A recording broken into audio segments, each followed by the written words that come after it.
Game on.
Thank you for joining me on today's edition of Glen's Retro Show. You know, Kickstarter is a pretty cool thing. I've backed quite a few things on there, most notably the New Wave Toys Replicate units. I love those machines. I can't wait to get my Dragon's Lair. But you know, Atari was on there as well. And of course, Atari, being one of the granddaddies, you know, of the gaming industry, actually noted as being the one who started it. There were some other things that were around that time too, but Atari is really the one that put it to the forefront. But the Atari of today is not this Atari. And when they had their Atari VCS on Kickstarter and then Indiegogo, I stayed far away from it, and I'm very glad that I did. It was quite disappointing. I think that people are going to be very disappointed when they get their Atari VCS. I think that whole thing was just a mess, and it's almost like a Coleco chameleon all over again. Which brings me to Coleco. Coleco was a very prominent gaming company back in the 80s. They succumbed, like any other companies at the time, to the gaming crash of 1983. And it's a shame because Coleco is really making some really innovative items. Most notably, not only the ColecoVision game console, but these little mini arcades here. These guys here are getting quite expensive now to try and find them in good condition on eBay. But also a friend of mine, Neil Henry, will convert these guys into more modern machines. But just something about this design. It's just really nice. If you haven't seen one of these in person, it's a shame because these are really nice units from Coleco, who again, unfortunately had succumbed to the gaming crash of 1983. So on Kickstarter about a year ago, Coleco had come back with talking about making some new of these little mini arcades. And Coleco again of today is not the Coleco of yesteryear. It's really just a couple of gentlemen who own the intellectual property. And in the retro community, they stirred up a lot of things a few months ago that really kind of turned me off to anything that they were going to offer. However, they were launching a Kickstarter for bringing back 2 mini arcades, but not really. The design, yes, but coming out with 2 new machines. One was Robotech, and the other was, I think, Strawberry Shortcake. And I think on Kickstarter at the time, they're going for about $80 for the units. And a couple of friends of mine, mostly from ColecoVision Addict, we were going back and forth, and I was just too soured. I wasn't going to back their Kickstarter, especially after what I saw with the Coleco Chameleon, and also with what was going on with the Atari VCS. I was going to steer clear from it. But the Kickstarter did happen, and people did get their items, and it didn't look too shabby. So just recently, about 2 weeks ago, on Amazon, I had saw a Robotech on there for about, I think it was like $42. So I got my hands on one. I'm going to take a look at that today. So this is the ColecoVision Coleco Robotech. Let's have a look at this little guy. Now, Robotech, it's a game, but it really started off as a TV series in the late 70s. And when I was going to school, it usually played between 6:30 and 7 o'clock in the morning. And I did love the show. I mean, it was basically 3 other TV series from Japan. They mishmashed into Robotech over here in the States. But I really enjoyed the show. So there's been a couple of games on Robotech. I remember getting one for the GameCube that I really enjoyed. So I am kind of excited that they did come out with Robotech. I mean, a lot of people like, why that game? And it turns out, I'm almost positive this is a Game Boy Advance or a clone of that inside here. But let's give it a shot. Again, the original unit here, these are pretty well designed, pretty sturdy. The joysticks weren't the best, the way they designed the springs in there. But again, for their time, these were going for like $60, $59 back in the early 80s. So it was a good amount of money.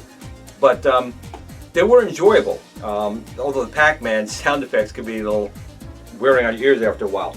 But let's take a look at the Robotech right here and just see what we get. Okay, so I'm going to get this thing out of the box right here. So I'm going to open this guy up here. And the only thing it had on it was 2 small pieces of tape that were barely on there. That's okay. Now, looking at the inside of the box right here, I'm going to bring it to you guys over here. There is a piece of foam in there. Let's see if I can get this open properly here. There is one piece of foam just at the top. There's no protection at all on the console at the bottom. But the box was shipped fairly well. Only one damaging spot right here in the shipping. But this is the only piece of foam protecting that whole unit. So I'm going to take that out here. And then they do give you a USB to micro USB charging cable. Put that over here. They do give, looks like an instruction manual, and it's in color, which is kind of nice. Says it's a full color display, a powerful new gaming chip, yeah, Game Boy Advance. Iconic heavy duty plastic shell, we'll take a look at that. Revamped joystick, accurate action buttons, and 6 challenging levels. And the instructions are not too bad. I mean, I've definitely seen ones that were black and white and not so great, but they do have some nice pictures in here. Some nice color pictures in here, which is kind of nice. They talk about how to get the game going and so forth. So, that is kind of nice. They give you a decent manual. But now let's take a look at the unit. So again, here's the unit right here.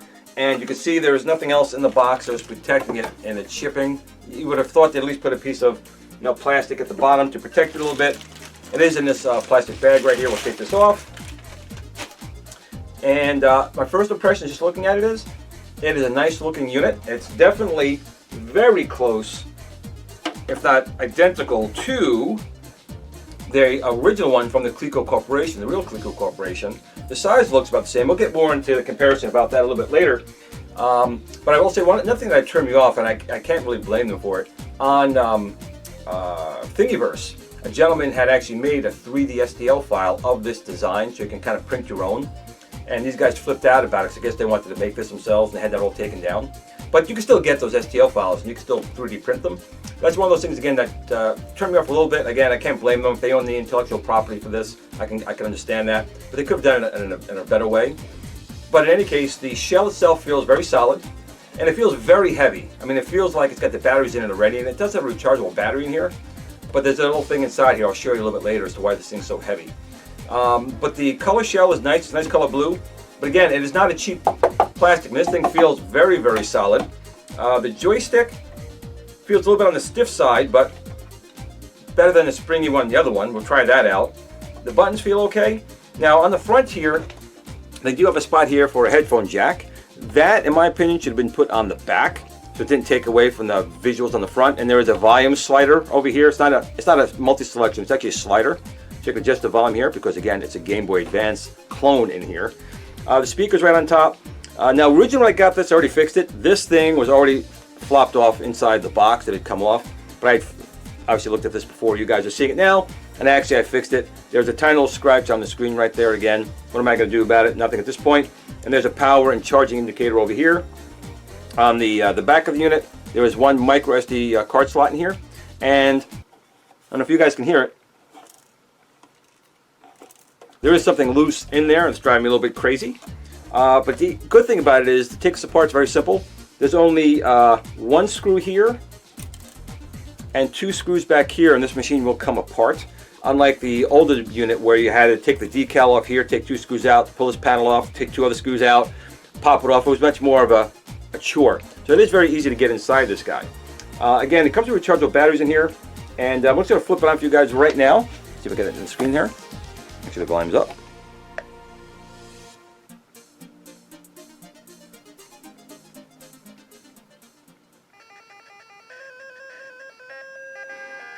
So the screen itself looks nice. I mean, I can't take that away from them. It's got a nice looking screen.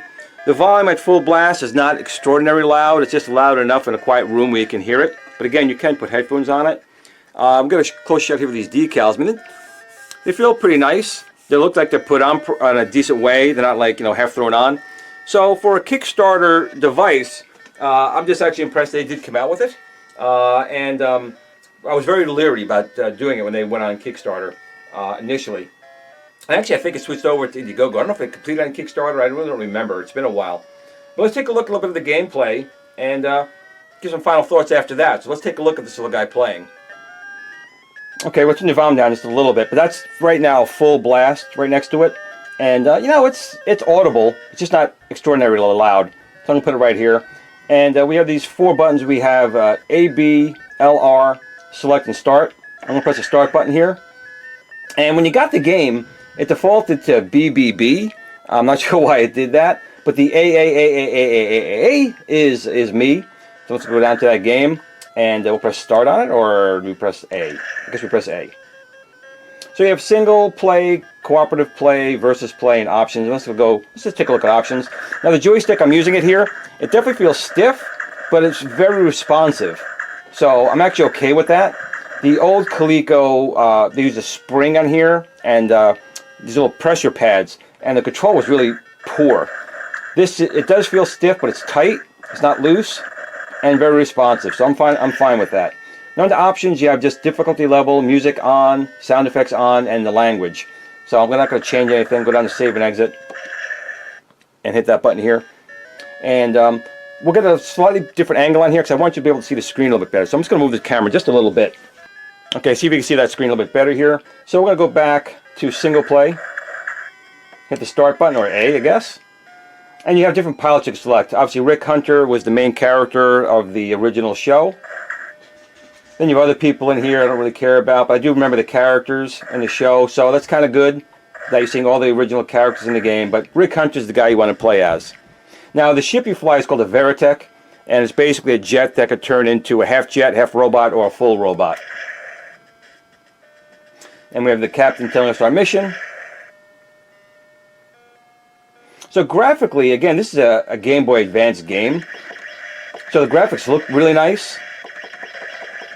Get the volume a little better here. We can change our ship. That's our secondary mode, which is half plane, half robot, and then full robot down at the bottom here. We'll go back to our original fighter. Go back to our original fighter position. Get shot. So it's just at least this level, it's just a typical shooter type of game, like you could see with like R-Type or Gradius or something like that. The music doesn't really change, at least not in this level, and I haven't really played too much into it, but it gets kind of droning after a while. I think the Game Boy Advance was actually capable of much better music than we're getting here. But again, we're talking a small device that's supposed to be like a 1983 Coleco handheld or desktop machine. So for that, it's kind of nice. Overall, like I said, the game itself was just kind of average. There are some power-ups you can get, which I just got one right there. So again, for the $42 I paid for this, I'm not disappointed with it at all. And if you're a Robotech fan, I'm sure you would really get a kick out of this. But again, you can always buy, or if you already have a Game Boy Advance, you can already get this game on it. They're not giving you anything new here.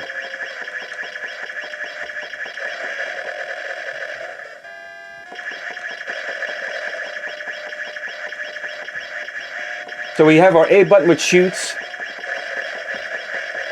Our R button changes our robot mode, or Veritech mode. It looks like L and R does, well, the B button will make a jump, and the L button does the same thing as the R. I'm sorry, as the R, which will just change your ship around. Of course, you can press the start button to pause the game. So, you know, this is really, it's really not bad. I'm actually really surprised at how well the machine is built. More so, the actual, like, plastic. So let's take a look at the inside of this. Let's take this sucker apart and see what we have on the inside. Okay, so like I said, on this device, if I look at the original, actually take that away for a second here. If we look at our original one, we had to actually rip off this decal. There's a screw here, which, and down here, you had to take off this control panel. Then you had screws under here to, under here as well, to pop this off. So you had to generally ruin this decal or bend it back in some way or fashion to get this apart, which has always been a pain. If there's a problem inside here, you got to kind of ruin this decal. So I really do appreciate that they didn't do that here. All you need to do is basically take this one screw out here and then two screws under the housing here, and this machine will basically just split in half fairly easily. There we go. And we can see why this is so heavy. They simply stuck a huge metal slab down here, and you can see there's a charging port. So that's where all the weight is. The top weighs like next to nothing. But again, I'd rather have that weight here because when you're playing the game, it sits and doesn't slide around on you. They're really good, again, rubber pads on the bottom, which again, something I really appreciate. They definitely didn't skimp on this stuff.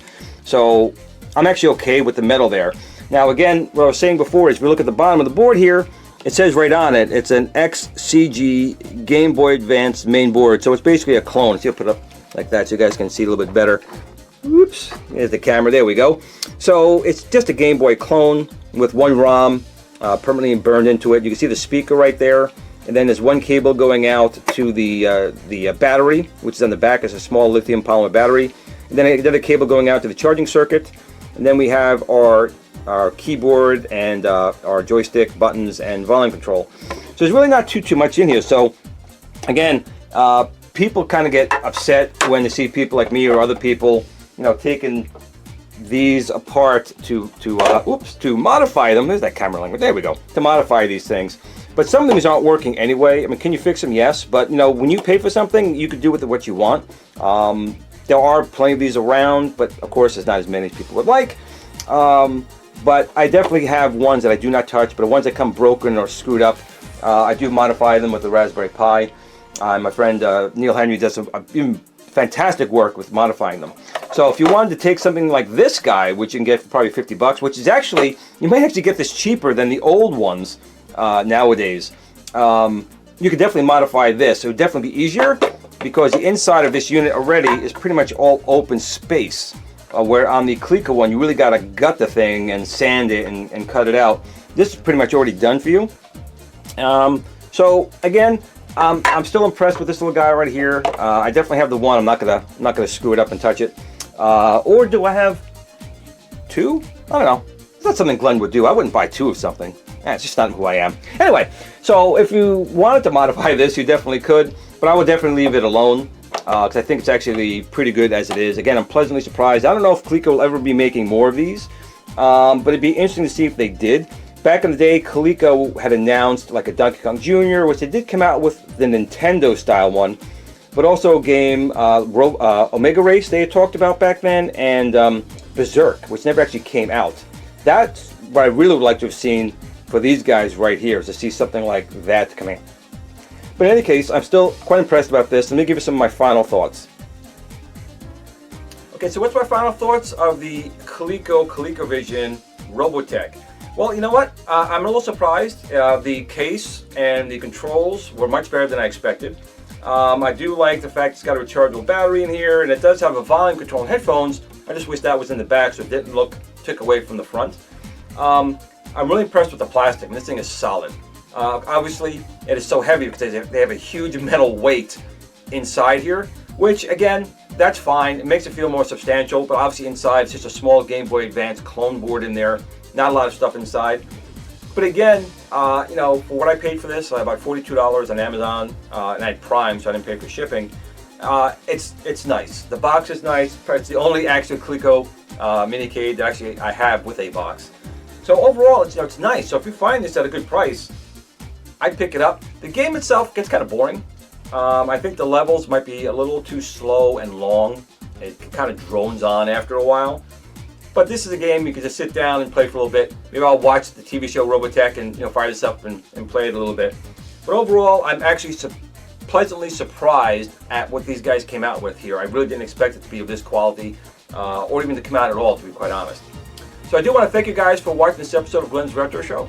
And if you did like the video, please like, share, subscribe, tell your friends. And also do join me on the Retro Buzz every Friday at 6 p.m. We do a live stream, my friend the Retro Buzz and Cool Toy. And we have guest hosts like P-Dub on once in a while and other people from the actual industry. So do check us out on the Tech Buzz every Friday on YouTube at 6 p.m. Thanks again for watching, everybody. And remember, game on.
Glen at the Tiny Arcade fan page. Remember, don't admire people too much. They'll disappoint you.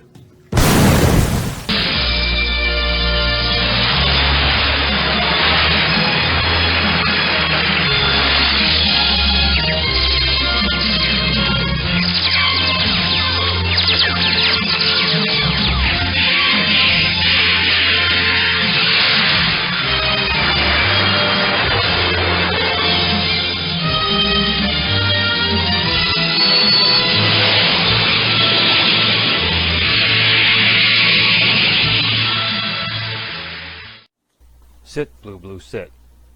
Good dog.